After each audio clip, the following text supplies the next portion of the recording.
만약 당신의 과일나무가 자라지 않거나 열매를 맺지 않거나 몇 달 혹은 몇 년 동안 똑같은 상태라면 오늘 제가 그 나무를 다시 성장시키기 위해 사용하는 4가지 단계를 알려드릴 테니 끝까지 시청해주세요.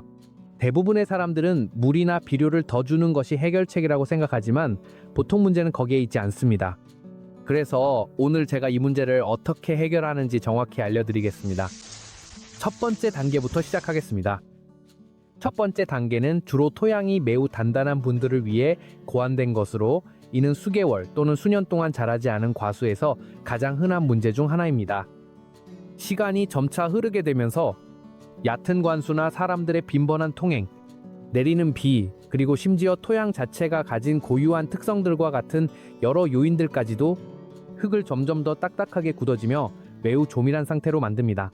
이렇게 되면 뿌리가 성장하기가 더 어려워지고 물이 잘 스며들지 않으며 토양은 숨 쉴 수 있는 능력의 상당 부분을 잃게 됩니다. 그래서 다른 어떤 일을 하기 전에 우리가 가장 먼저 할 일은 이 모든 구역을 부드럽게 만드는 것입니다. 그리고 아주 간단한 방법으로 이 작업을 하기 위해 우리는 비닐봉지를 사용할 것입니다. 간단하게 우리는 나무줄기 주변에 비닐봉지를 두르고 물이 나무 근처의 모든 구역에 고루 퍼질 수 있도록 충분한 공간을 남깁니다. 비닐봉지를 제자리에 두었으면 대략 용량의 4분의 1 정도만 물을 채웁니다. 더 많이 채울 필요는 없습니다. 이 정도 양이면 우리가 원하는 목적에 충분하지만 이번 관수를 활용해 물을 더 풍부하게 만들기 위해 사탕수수 당밀을 사용할 것입니다. 당밀은 뛰어난 당분 공급원이며 토양에 서식하는 많은 유익한 미생물들의 먹이가 됩니다. 이것은 특히 토양이 매우 단단하거나 너무 다져져 있거나 생물학적 활동이 적은 경우에 매우 유용합니다. 제가 사용할 양은 대략 200ml 정도의 컵 한 잔입니다. 당밀을 봉지 안에 직접 넣고 손으로 잘 저어서 물과 섞이게 하면 모든 준비가 끝납니다.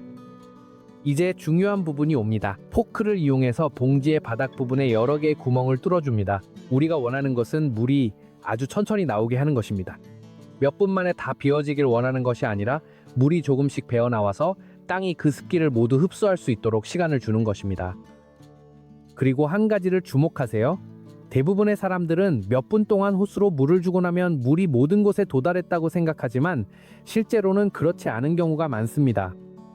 그 습기의 대부분은 가장 표면적인 층에만 머무르게 됩니다. 이 시스템을 사용하면 바로 그 반대 효과를 얻을 수 있습니다. 물이 조금씩 스며들어 더 깊은 층까지 도달하고 과일나무 주변의 모든 땅을 부드럽게 만들어줍니다.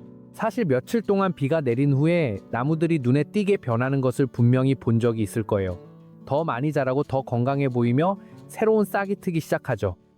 그것은 물이 땅속 깊이까지 스며들었기 때문에 일어나는 현상입니다. 그리고 바로 그것이 우리가 여기서 흉내내려고 하는 것입니다. 모든 주머니가 완전히 비워지면 땅이 완벽하게 촉촉해진 것을 볼 수 있을 거예요.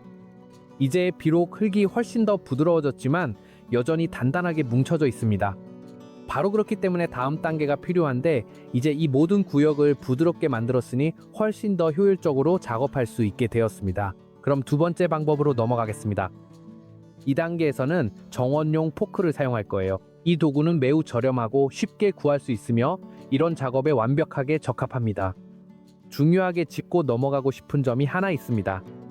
보통 이 작업은 땅이 마르거나 약간 촉촉할 때 하는 것이 일반적이지만 이번 경우에는 매우 단단하게 뭉쳐진 흙에서 작업하고 있습니다. 그래서 앞서 깊은 관수를 했던 것입니다. 이제 우리가 할 일은 아주 간단합니다. 과수 주변 전체에 포크를 꽂고 포크가 들어가면 살짝 지렛대처럼 들어올려서 땅을 약간 들어올릴 거예요. 우리는 땅을 파거나 흙을 뒤집으려는 것이 아닙니다. 우리가 원하는 것은 단지 흙을 열고 공기층을 만들어주는 것뿐입니다. 대부분의 사람들은 물과 비료에만 집중하지만 종종 아주 중요한 사실을 잊곤 합니다. 뿌리도 산소가 필요하다는 점입니다. 그리고 땅이 너무 단단하게 굳어 있으면 나무가 제대로 자라기 훨씬 더 어려워집니다. 그래서 이 작업을 과수 주변 전체에 반복할 것입니다. 쇠스랑을 꽂고 살짝 들어 올리면서 천천히 앞으로 나아갑니다. 서두르지 않고 과도한 힘을 주지 않습니다.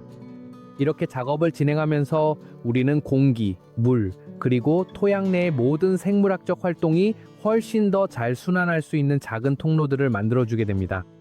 이제 이렇게 모든 구멍이 뚫리고 토양이 완벽하게 통기되었으니 많은 묘목 재배자들이 사용하는 최고의 비법 중 하나를 활용해 보겠습니다. 바로 지렁이 분변토와 나무재입니다. 이 나무처럼 작은 나무의 경우 저는 약 0.5kg, 즉 대략 1파운드 정도의 지렁이 분변토를 사용할 예정입니다. 지렁이 분변토와 함께 나무재도 한 줌 추가하겠습니다. 만약 당신의 나무가 훨씬 크다면 단순히 양을 2배로 늘리면 됩니다. 왜 이 혼합물을 사용하는 걸까요? 지렁이 분변토는 토양에 엄청난 양의 유기물과 유익한 미생물을 공급해주기 때문입니다. 그리고 오랫동안 정체되어 있던 나무를 깨우려고 할 때 살아있는 토양을 갖는 것은 정말로 필수적입니다. 한편 나무재는 매우 유익한 미네랄을 공급해주고 pH를 약간 높이는 데도 도움이 될 수 있습니다. 특히 토양이 매우 산성이나 매우 어두운 경우라면 이 방법이 정말 이상적일 것입니다. 두 가지를 조합하는 것이 핵심입니다. 이제 이 혼합물을 우리가 포크로 작업한 모든 구역에 골고루 뿌려줄 것입니다. 혼합물이 우리가 만든 구멍과 틈 사이로 잘 들어가도록 신경 써주세요. 이렇게 하면 모든 영양분, 미네랄, 미생물들이 뿌리 가까이까지 훨씬 더 잘 도달하게 됩니다. 모두 뿌린 후에는 혼합물이 토양에 잘 스며들 수 있도록 간단히 물을 뿌려줍니다. 이제 끝입니다. 이렇게 하면 토양이 훨씬 더 산소가 풍부해지고 훨씬 더 살아나며 다음 단계에 대비할 수 있게 됩니다. 이제 세 번째 방법으로 넘어가겠습니다. 그리고 이제 세 번째 방법을 소개하겠습니다. 이 단계는 특히 직사광선을 많이 받는 과일나무에 추천되는 방법입니다. 가장 먼저 필요한 것은 농업용 석회 또는 소석회입니다. 아주 소량만 사용할 것이며 이 정도 크기의 나무에는 큰 숟가락 두어 스푼이면 충분합니다. 물을 조금 넣고 가볍게 크림 같은 질감이 될 때까지 저어줍니다. 혼합물이 준비되면 단순히 부슬리용의 나무줄기 밑동부터 주요 가지가 시작되는 부분까지 발라줍니다. 왜 이렇게 하는 걸까요? 석회칠은 줄기를 햇볕에 의한 화상으로부터 보호해주고 또한 일부 곤충과 병원균이 나무 껍질을 통해 침입하는 것을 어렵게 만들어주기 때문입니다. 이 방법은 매우 간단하고 비용도 거의 들지 않으며 1년 내내 과수나무를 더 좋은 상태로 유지하는 데 도움이 될 수 있습니다. 그리고 이 작업이 끝나면 이제 네 번째이자 마지막 방법으로 넘어갈 수 있습니다. 이번에는 아래로 자라고 있는 가지 하나를 제거하는 것부터 시작하겠습니다. 이런 가지들은 보통 우리가 원하는 가지가 아닌데 자라면서 땅에 너무 가까워지게 되고 그로 인해 습기 문제나 병해 혹은 단순히 나무 구조의 불균형을 초래할 수 있기 때문입니다. 또한 나무 안쪽으로 자라는 가지들도 제거할 것입니다. 왜일까요? 이런 가지들은 결국 다른 가지들과 엇갈려 자라게 되고 빛이 들어오는 것을 방해하며 나무 내부의 통풍도 줄어들게 만듭니다. 이렇게 작은 나무라면 몇 번만 가지치기를 해도 충분하며 더 이상 할 필요는 없습니다. 이 가지들을 제거하고 나면 나무는 더 깔끔한 구조와 더 나은 통풍을 갖추게 되고 새로운 성장을 준비하는 데도 더 좋아집니다. 이제 끝입니다. 이 네 가지 단계만으로도 토양의 산소 공급을 개선하고 영양분을 보충하며 줄기를 보호하고 새로운 싹이 트도록 자극할 수 있습니다. 이제 곧 내 나무가 어떻게 반응하고 훨씬 더 힘차게 다시 자라기 시작하는지 직접 보게 될 거예요.